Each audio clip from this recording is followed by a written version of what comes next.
welcome back to another Forever Single. My name's JC, and I'm the facilitator of this incredible video podcast, where we recap the trauma, awkwardness, and comedy of the Age of Aquarius's love life. Speaking of the Age of Aquarius, I have her here with me. Hey! Hey everyone, it's Age of the Aquarius. I'm super excited to do another Forever Single. It has been so long. I feel like I forgot how to do this, but we're going to jump right into this next disaster date. Woo! Well, everyone, grab your archaeological hats because we are about to dig into some fossils from her past. Specifically, what are we talking about today?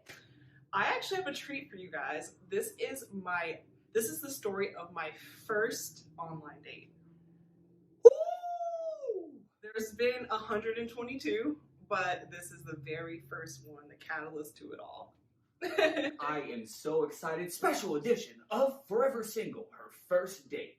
Yep. Before we get started, can you kind of title this date? Give us a preview of what we're going to expect. So I'm wearing my Billie Eilish shirt, so it's very fitting. She has a song called Xanny.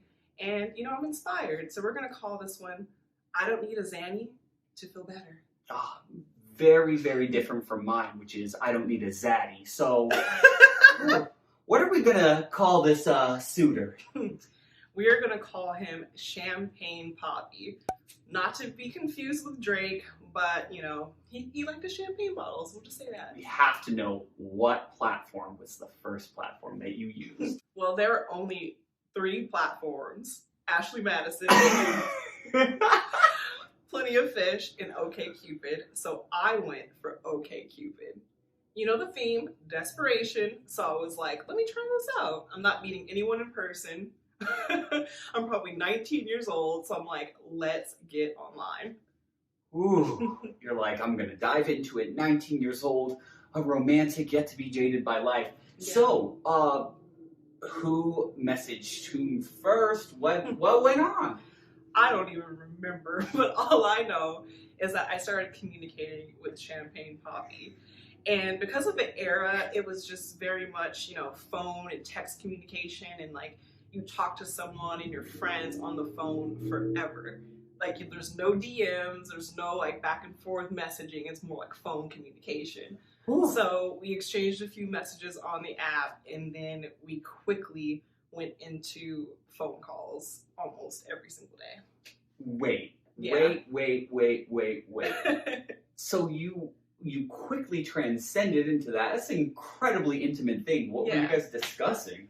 We were just talking about our favorite music. He was a musician and he played guitar. So he had a lot of music, I guess, on SoundCloud or something like that. And he talked to me about his songs. He played me songs. He did a collab with Lil Xanny. I was just like, it's Lil Xan, actually. Oh, sorry. Yeah, so he just showed me his music. And of course, I was all into that. I was like, oh my God. Oh my God. And he was a little bit older than me. He was probably like 22 or something like that. So he would always, just drink his champagne while we were on the phone. And, I was like, ooh. Dang, okay, so you are vibing with him. This is great. We have the music, we have the bubbly. And then when do you decide to meet in person? We decided to meet in person after 2 fucking centuries of communication. Wait, what? You were dragging your feet? Was he dragging his feet? It was just the opposite of today's era where you jump right into the date as soon as you meet the person. Like we talked, we were pen pals. We talked for probably like 2 months at least, bare minimum, before we worked up the nerve to meet.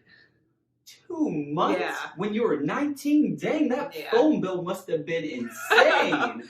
Yeah, it took a while. It was kind of like catfish. So you have to imagine how much the pressure and the stress of like what this person really looks like, because there's no video chatting. There's none of that. Like we had basically maybe Facebook to have a few photos of each other back in the day. And, so we know those beginning Facebook photos were coming out of MySpace where it's like this. You have the angle, you're only getting some of the face. The filter. So I think it was probably me because I was getting a little nervous about what he probably looked like. Tell me about the initial date. Well, I remember exactly what I was wearing. I was wearing this white kind of eyelet dress, so it was really summery and pretty and short. I had my hair down, kind of curled, and I got super ready. I had a full glitter eye. I was excited because I'm like, I've been talking to this person for so long. I already feel like I know him, and like, oh, it's just gonna be great. It's like you got mail, So, when I go into bars, we're gonna get to know each other in an authentic way, and so we go to Starbucks for our first date. Okay, so you pull up the Starbucks looking like Gigi Hadid, and you see him for the first time. All right, I need you to explain to us what the aesthetics were like. He looked like the abominable snowman. Stop. What? He was like 6'8". Okay? He was like clumsy. And the one thing that stands out to me is that he was wearing dirty skate shoes. So here I am looking like I'm about to go to the Met Gala, and he has on dirty, dusty skate shoes. Like the old school ones are all puffy. Yes. And like the shoelaces aren't tied. No, like the original Vans type. Yeah. Where they're kind of like, they look like they've been injected with air a little bit. Like the lip right here. Yeah. And he had a beard that was not connecting in certain areas. And I was just like, Mayday. Like, Mayday. I don't believe there's anything as being overdressed for an occasion. No. But I definitely felt overdressed because I was ready. And he looked like he just, rolled off of, the set of Sandlot. We get up to the door of the Starbucks and he doesn't hold my door open. Cut. We get into the Starbucks line and he's standing there in front of me and he's not even really talking. Like, we're not even next to each other in the line and just looking at each other. I'm like, wow, like, it's you, He's just like, I'm like, what the hell? So I'm like standing behind him. He goes up to the line and he orders his drink. And he doesn't take my order or ask my order. Literally orders his drink and pays for his drink and then waits for me over on the side. So you got ignored, and you hate when people go in front of you when you're on a date, walk in front of you. But then to not even ask, and he is on a date with a beautiful, beautiful woman. Yeah. What? Yeah, like I understand that you don't want to spend exorbitant amounts of money on someone who you don't know, but it is a $4 coffee. Yes. And so then we go sit down, and that is when the next part of the fiasco starts occurring. Okay, already, I don't know about you, but I am bamboozled. Mm-hmm. What? How does this even turn around? Does it turn around? No, he's literally just staring at me like he's not talking. He's just sitting there with his coffee and he's just like, and I'm like, oh, how's your coffee? He's like, it's pretty good. It's pretty good. And then he starts to kind of put his hand up on his under his chin, and he looks like he's like kind of tired. And he's just like, yeah, it's pretty good. I'm like, am I boring you or something? Like, what is this? We had no conversation whatsoever. Zero chemistry. Like, not at all. Like, we would talk for hours on the phone, and he was not saying anything to me. It was the most awkward experience of my life. So why do you think there was that disconnect? Because over here on the phone, you're chit-chatting, you're kikiing, your deep expression of, vulnerability, and then you get in person and he's like an inert sack of potatoes. Yeah, so I, of course, internalized this. Those who are watching, it's not you, okay? It's not you. Over here, all young, 19 and nubile, going, oh, he doesn't like me. Oh, no, am I boring him up? No. So I don't even know how we got out of there, but we were there for maybe like 20 minutes max. I remember being there for a really short amount of time because he's not talking. So I'm like, okay, like, I'm gonna head home. We get outside, and I think this is where he decides that his window of opportunity is slipping, and he has a change of heart. And he's like, oh, there's a record store across the street. Like, let's go look at, some music or something. Do you want to?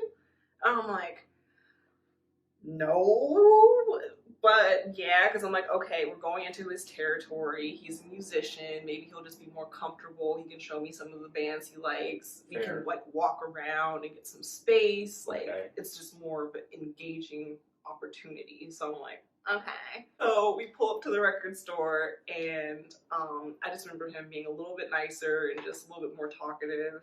He showed me a few things, but still he was just really distant. Like he didn't like try to touch me or hug me or anything like that or show interest. It was more just like two friends going to a record store.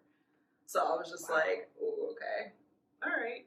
I tried part 2 of the date. That's fine. Then, what happens? Yeah, so I finally get home and I'm just like trying to suss it out still. So I'm like, all right, I'm just gonna let him take the lead. I was just like, oh, like it was nice meeting you, I had a good time, like just to see what it'll say. Mm-hmm. And this is when he drops the bomb on me. This man reveals that he had taken 2 Xanax prior to the date. He did need a Xanny to feel better. Okay. He was like, yeah, I was real nervous, and I was acting kind of weird. It's because I took 2 Xanax, and they just knocked me out. I'm like, this man was drugged. This is why he was not talking. This is why he was literally falling asleep at the table at the Starbucks. Is because he was high on drugs. My mouth is just open. Usually to prepare for a date, individuals will like iron their clothes, write in a diary, at least take a shot. In this case, I didn't know that 2 Xannies would do it when people get nervous. Huh? Yeah, so I was just like, oh my goodness. Now, not to say like people take Xanax because they need Xanax, but most people in these contexts are not, like, that is not the route to go. Like, my takeaway there, when I responded to him, I was thinking, if you need to take that many Xanax to go on a date, you do not need to be going on a date. No. Like, half of one to kind of take the edge off, maybe, but 2 full ones, they hit you, they freight train you, and then you're knocked out the whole date. Oh man, like, nah. The thing that gets me is the fact that he had to confess, which is like the self-awareness there. I'm going to give him points for that. Yep. But he knew he was acting crazy. Like, he knew that I knew that something was going on. So I'm kind of glad that he did tell me that, though. So what did you do with this information? I was just like, oh. And you know me, I probably dragged it on for a couple months, back and forth. I never saw him again in person. So I have no idea what happened, but yeah. What did you learn from this? And how did it kind of push you forward with your dating life? I learned that there is a balance between moving too fast and moving too slow, and I think that it's best to date or go out on a date with someone within a couple weeks of connecting with them, rather than putting all your eggs in one basket and talking to one person for so long to where you're invested, and then you meet them and it's not good. So my name is JC. Thank you so much for watching another episode of Forever Single. I'm Age of the Aquarius, baby, and we will be back next time with another crazy story from my insane online dating life. Bye!